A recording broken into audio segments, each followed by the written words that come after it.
To the world we all know, which may or may not be the best world possible, once again springtime had come. But all the magic of spring was not enough to conceal the misery of Manor Farm.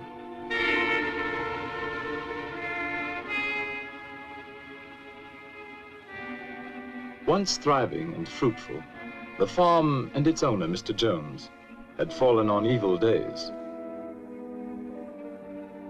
Beset by problems of his own making, Mr. Jones had turned to drink. And for his misery, he had found poor company.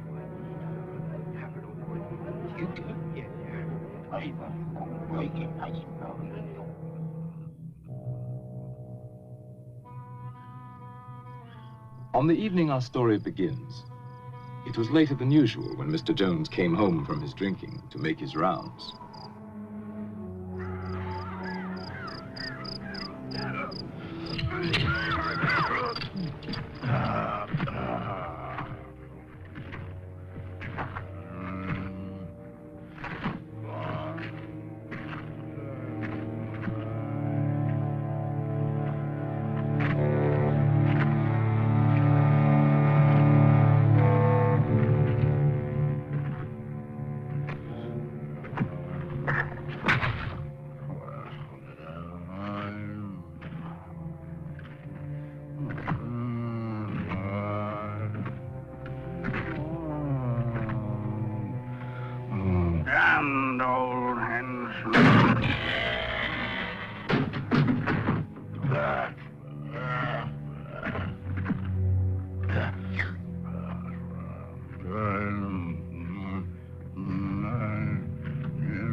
Good for nothing beasts.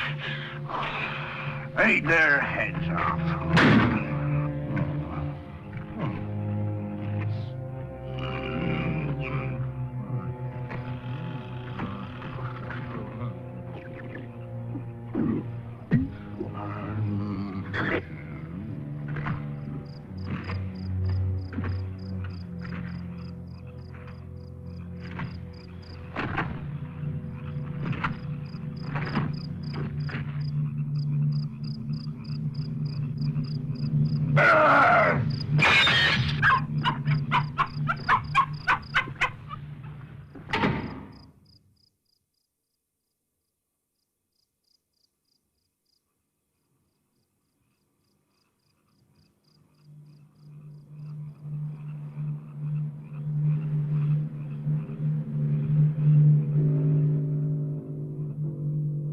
On this night, all the animals had agreed that as soon as Mr. Jones was in bed, they would gather in the main barn for a secret meeting called by Old Major, the prize boar hog, who because of his years was regarded as by far the wisest of the animals.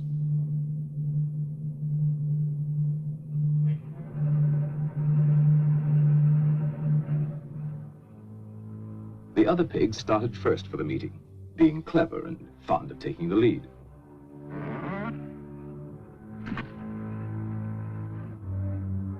They were followed by Boxer, largest and strongest of the horses, and his devoted friend, Benjamin, the donkey. All the other animals, great and small, were anxious to get there, for such a meeting had never been held before.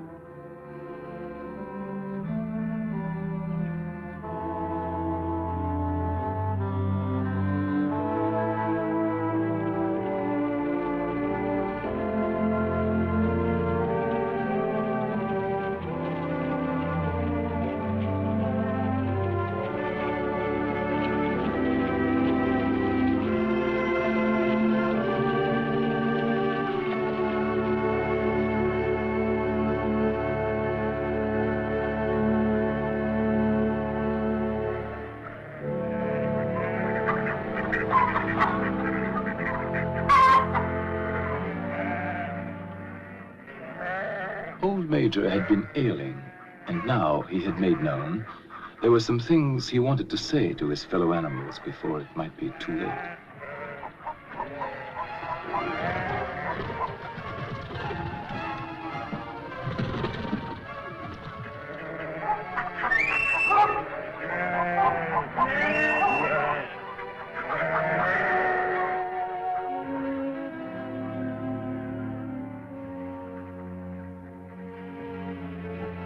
It took a while for all to find their seats.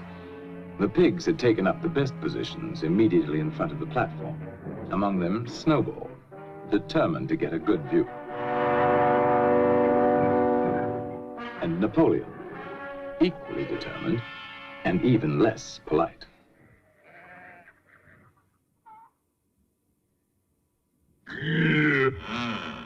What was that? No. No, it wasn't Mr. Jones.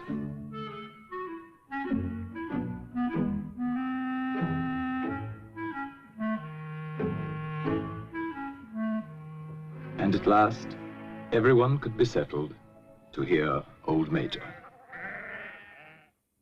My dear friends, I have lived a long life. I have had much time for thought as I lay alone in my stall. I won't be with you much longer, and before I die, there's something I want to tell you. Few of us will ever know the blessings of a peaceful old age. You, boxer, when you have given the last of your great strength, what then?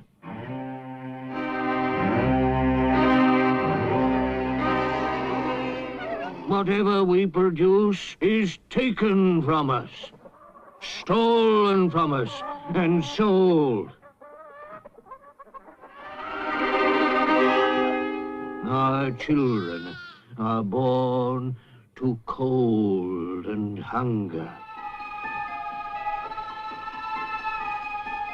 Look at them while you can.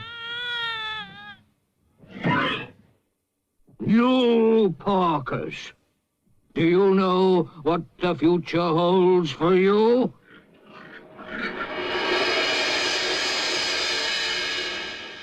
Do we deserve such a fate? Is this farm too poor to support us all? No, comrades.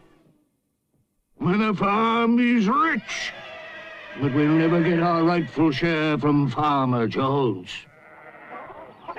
Overthrow this evil tyrant, and we shall be rich and free. Courage! Revolt!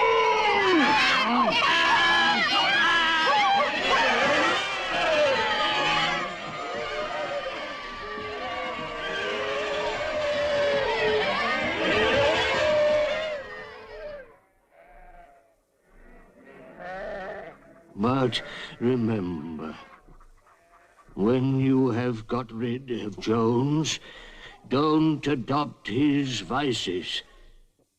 We animals are brothers, large or small, clever or simple, fur or feathers. Now and forever, all animals are equal.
The very next morning, sooner perhaps than old Major would have predicted, the animals found their situation quite unbearable.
And so, almost before they realized it, the animals had fought and won. They had casualties to mourn, and those who died left children to be cared for.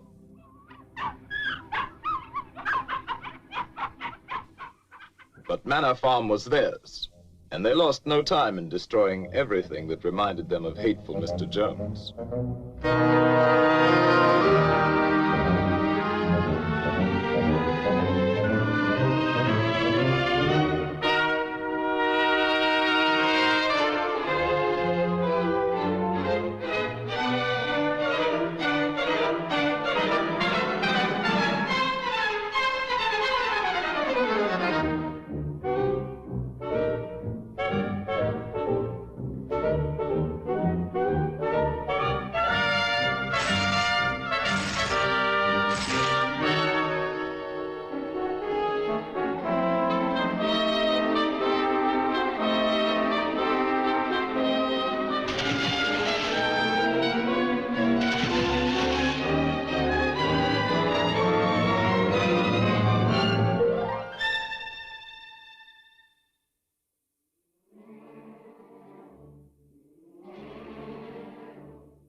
When it came to Mr. Jones's house, the animals hesitated. Napoleon showed the way, but Snowball took the lead in entering the place where their tyrant had lived.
The animals were all agreed that Jones's house was no place for them.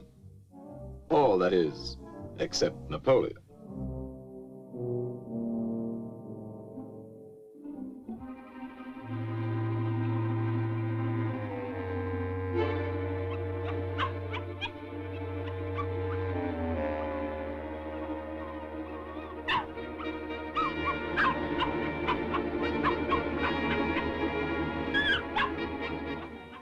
Meantime, Snowball led the other animals in organizing a new society, which they now named Animal Farm.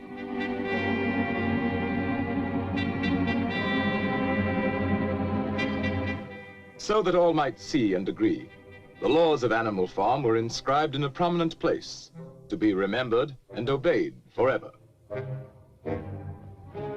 No animal shall sleep in a bed. No animal shall drink alcohol.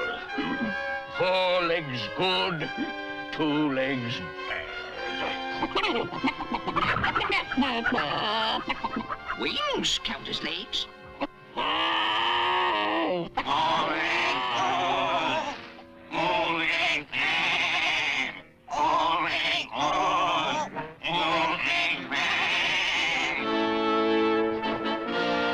No animal shall kill another animal. All animals are equal.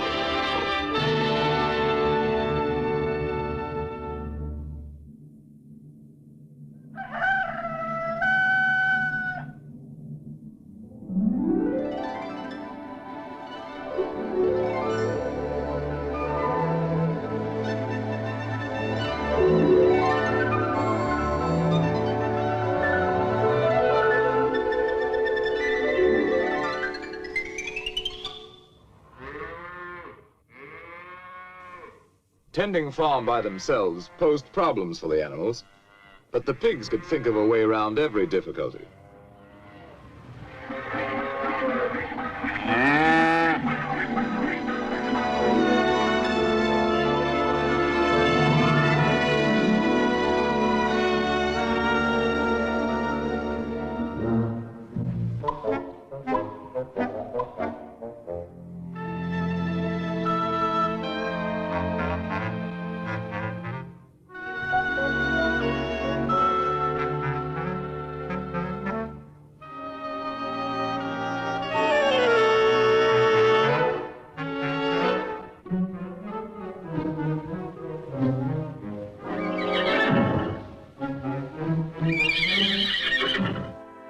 boxer was the admiration of everybody. He had been a hard worker in Jones's time, but now he seemed more like 3 horses in one.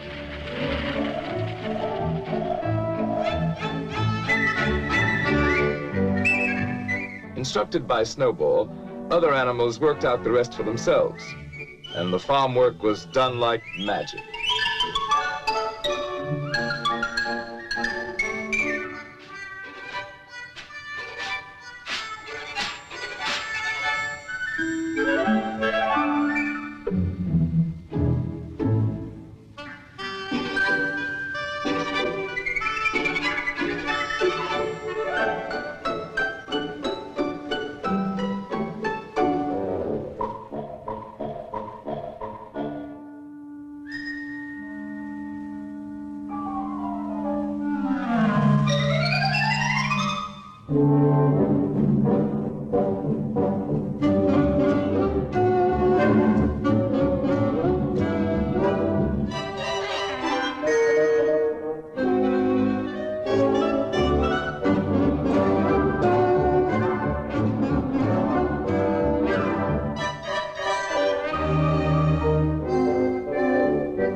The success of their efforts delighted everyone, including sly Napoleon and his constant companion, Fat Pink Squealer.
That summer, the animals, without any help or any interference, made a going proposition of Animal Farm.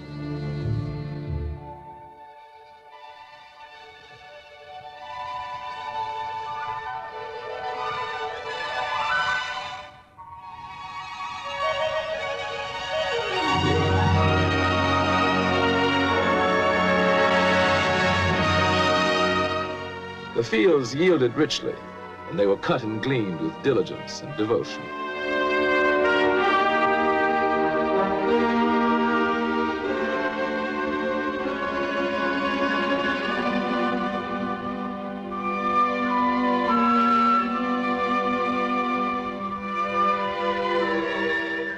With the harvest safely home, the animals had time to think of the future. And at a meeting in the big barn, many resolutions were put forward. It was always the pigs who made the resolutions. Comrades, our first 5-month plan is a farm-wide triumph. And the time has come to spread the glorious news so that our downtrodden comrades on other farms will break their chains and join the animal revolution.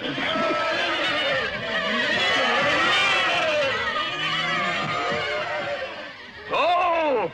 Tell the wonders of Animal Farm to the world!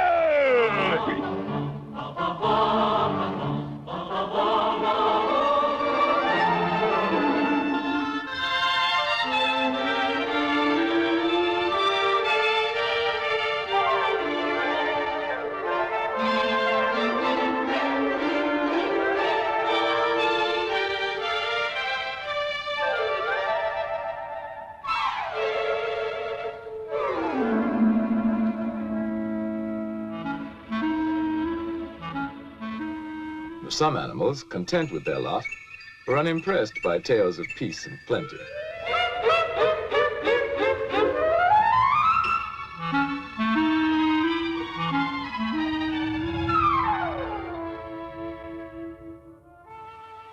Others, happy in their own surroundings, were alarmed at the thought of any change.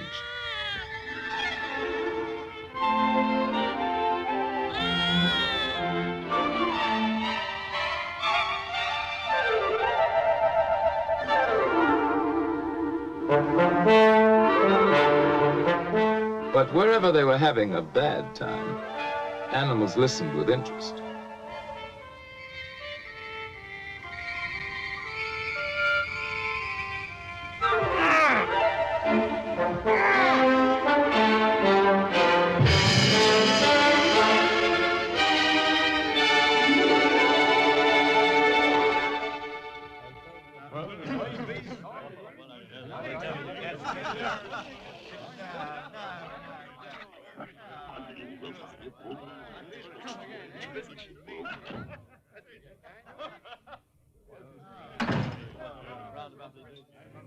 In certain quarters, the rebellious behavior of a lot of dumb animals caused indignation and much conversation. But nothing was done about it, for the drunken Mr. Jones and his cronies did not know what to do. Snowball felt that education was the animal's next necessity. Some of the animals were brighter than others, of course. B! C! D!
Snowball set himself to solve the problem of power on the farm.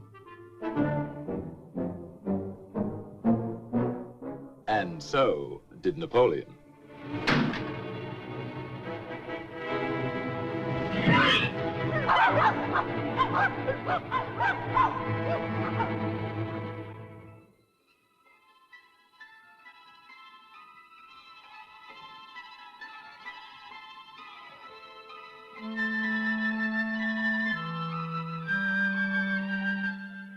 In January, there came bitterly hard weather. Inexperienced management brought shortages to Animal Farm. But Snowball continued his thinking for the future. And in such thoughts, he was not alone.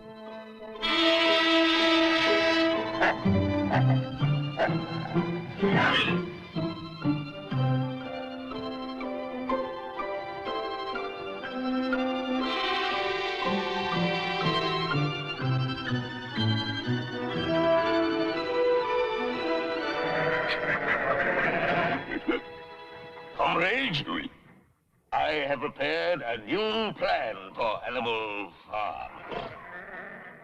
Here it is. All it needs is your vote. At first, we will have to work more and eat less. But my plan will bring us electricity. It will mean a warm barn in winter. A light in every stall. Sty at roost. Luxury for all. Comrades, in one short year, Animal Farm will be the finest in the world.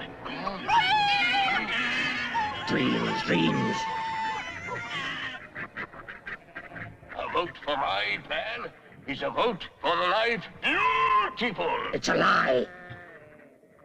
I'll promise you a 4-day week. Bosh! Perhaps a 3-day week. Nonsense! All-day week.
With Snowball disposed of, Napoleon stepped up confidently to take charge of Animal Farm, and Fat Pink Squealer became his obedient follower and assistant.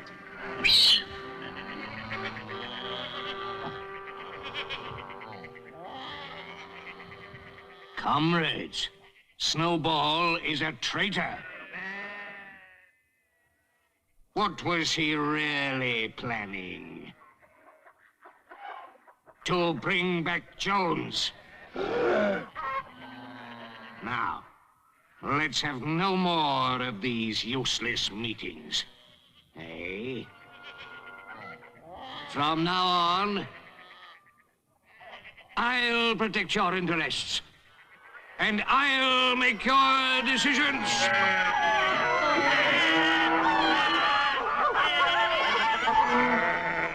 Let me show you my plan for Animal Farm.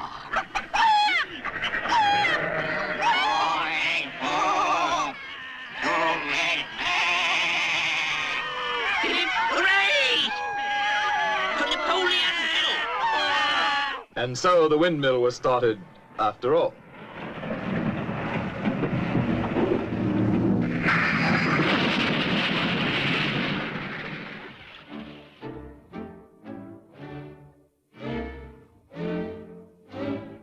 Nothing could have been achieved without Boxer, whose strength was greater than that of all the other animals put together.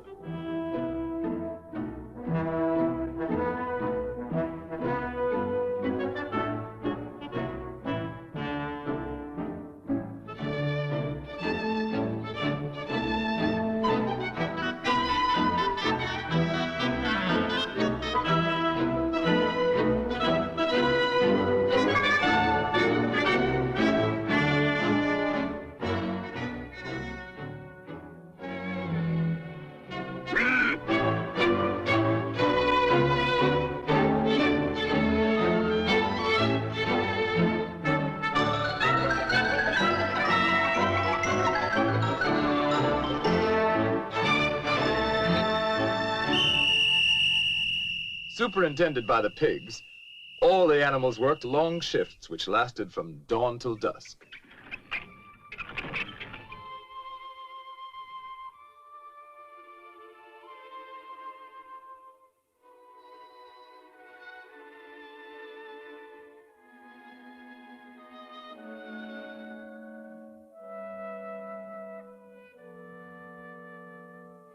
Rations were shortened for the workers, but the pigs, by virtue of their brain work, were plentifully provided for. But the greatest inspiration came from Boxer, who, with his friend Benjamin, worked early and late, in season and out.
One evening, after working long and late, as usual, Boxer and Benjamin made a curious discovery.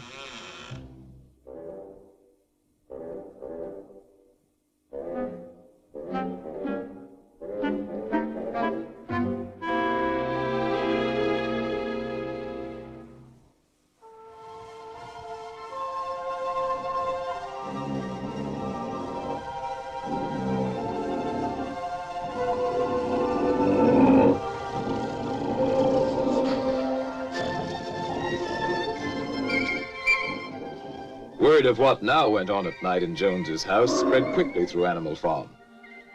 Some of the animals thought they remembered a law against beds, but obviously they were mistaken.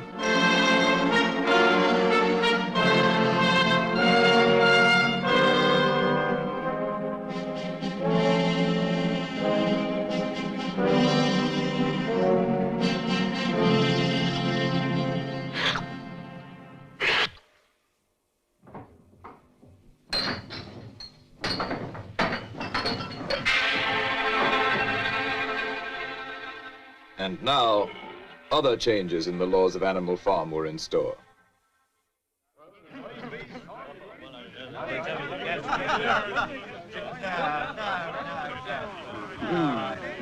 Those ungrateful beasts of yours. Cheer up. This won't last. Another winter will bring them to their knees. Anyway, where are they gonna buy the things they need? In Mr. Jones's circle, the subject of shortages at Animal Farm was a popular one. And a sharp trader named Whimper was just the sort to do something about it.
Comrades, our leader, as wise as he's beloved, has decided to trade with the outside world. Not for gain, of course. That would be unworthy of our noble principles. You, hens, are to have the honor of making the first contribution, all your eggs. I know how proud you are of this privilege.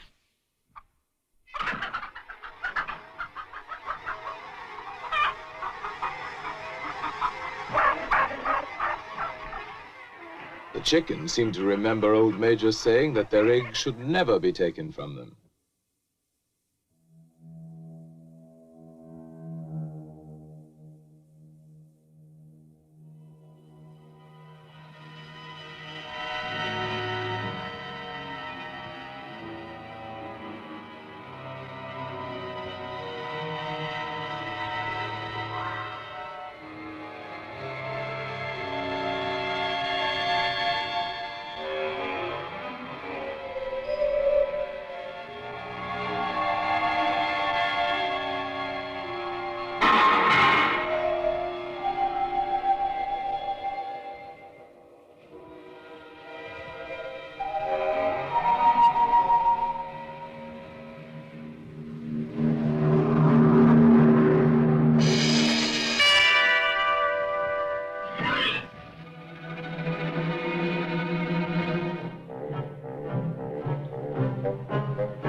The innocent suffered with the guilty, and the chickens' uprising was short-lived.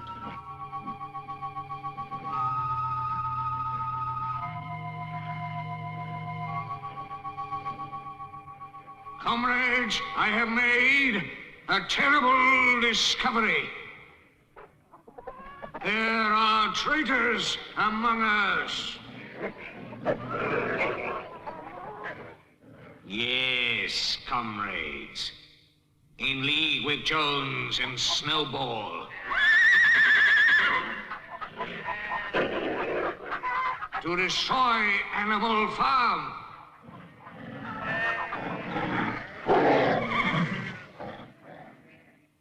Who else is guilty? Stand up and confess!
Is now complete. We have no more use for that song. Singing it is now forbidden, under penalty of death.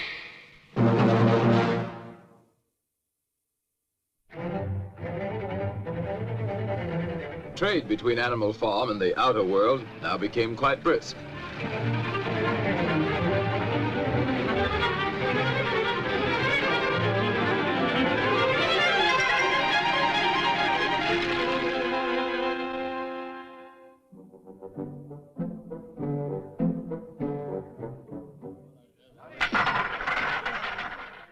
As might be expected, Mr. Whymper's profits inspired others to seek their share, or at least give vent to their jealousy. Animal Farm seems to be making money. For Whymper.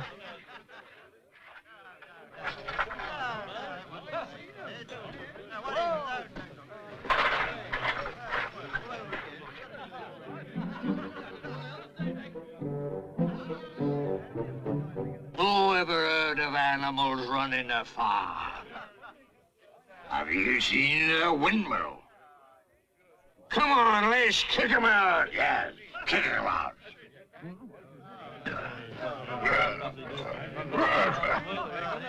The original owner was not invited to join this movement. His neighbors let him know his day was done.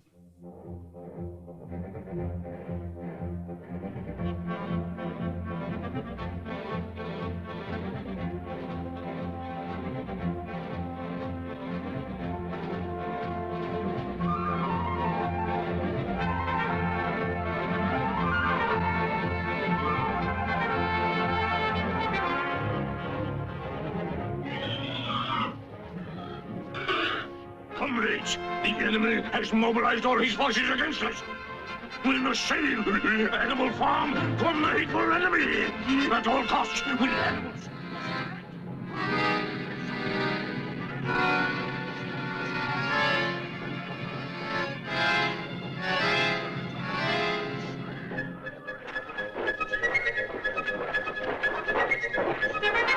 Now is the time to fight, to die for Animal Farm. Let us show them all that Animal Farm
Now began the heartbreaking job of rebuilding.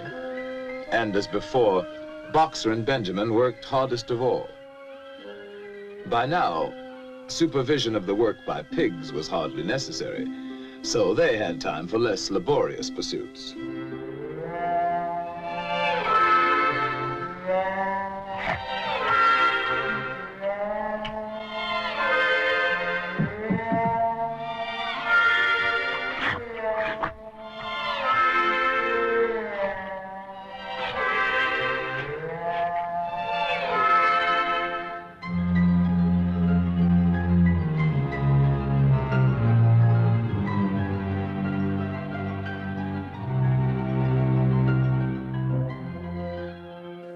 Long after the other animals left the job, Boxer and Benjamin worked on and on, giving their all, year in, year out.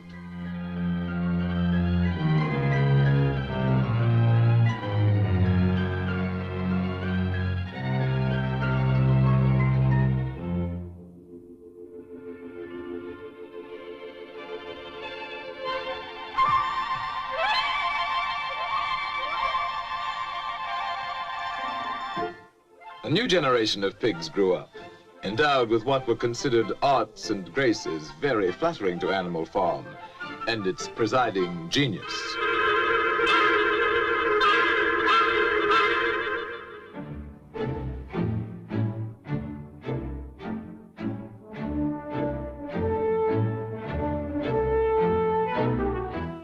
But still the windmill was not finished, and Boxer's injured foot got worse instead of better.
It looked as though Boxer were dead, but he wasn't.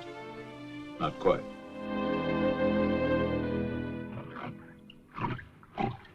Boxer's hurt bad. He'll never work again. What do we do? While Napoleon and Squealer made plans for Boxer, Benjamin predicted he could look forward to a well-earned rest and retirement.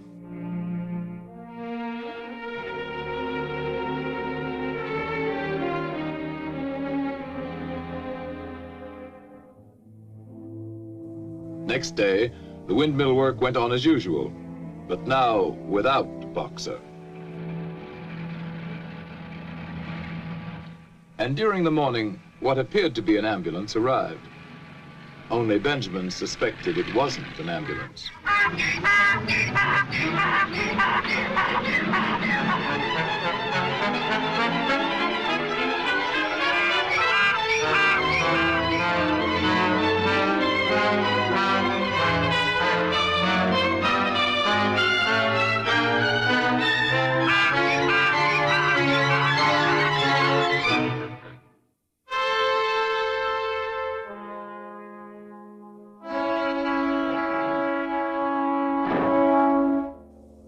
The other animals finally recognized the death wagon from Mr. Whymper's glue factory.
I was with him right to the end.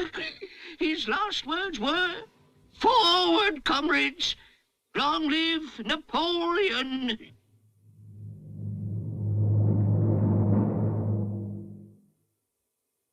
As for the wicked rumor that Boxer was sold to a glue factory, our beloved leader would never do that.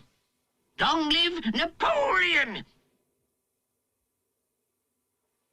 Long live Napoleon!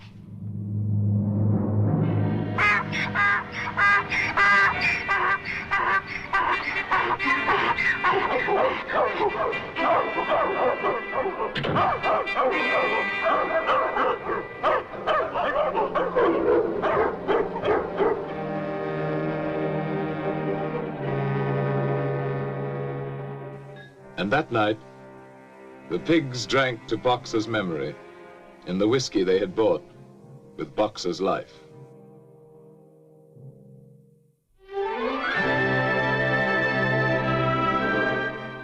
Years passed.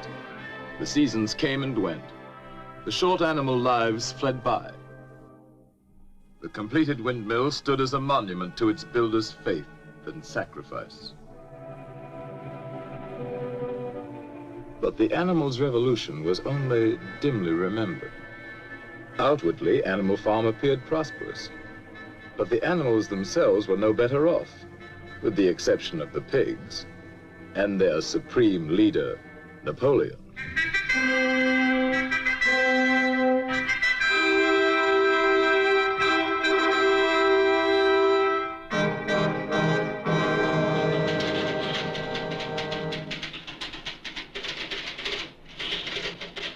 His pig-run enterprise now had many of the frills of real civilization. And one fine day, pig delegates from far and wide arrived at Animal Farm to celebrate the coming of a new era.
When reports of this great change reached them, other animals everywhere were incredulous. Dismayed and indignant, they headed toward Animal Farm from all directions, instinctively uniting once again in common cause.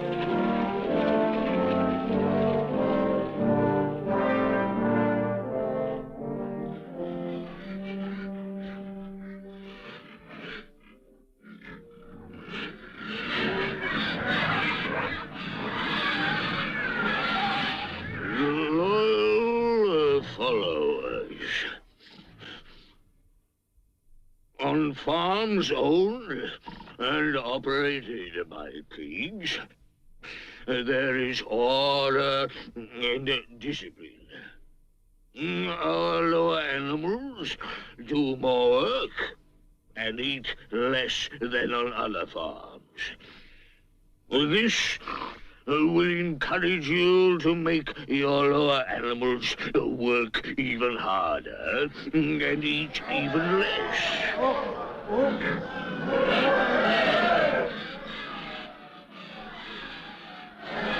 To a greater animal farm. To peace and plenty under pig rule.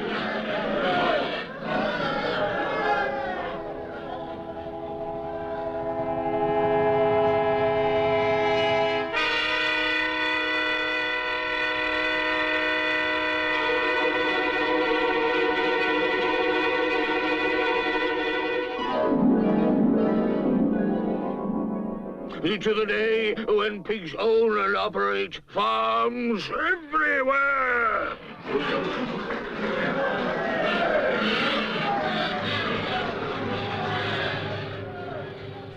To the animals, it now seemed that their world, which may or may not someday become a happy place to live in, was worse than ever for ordinary creatures.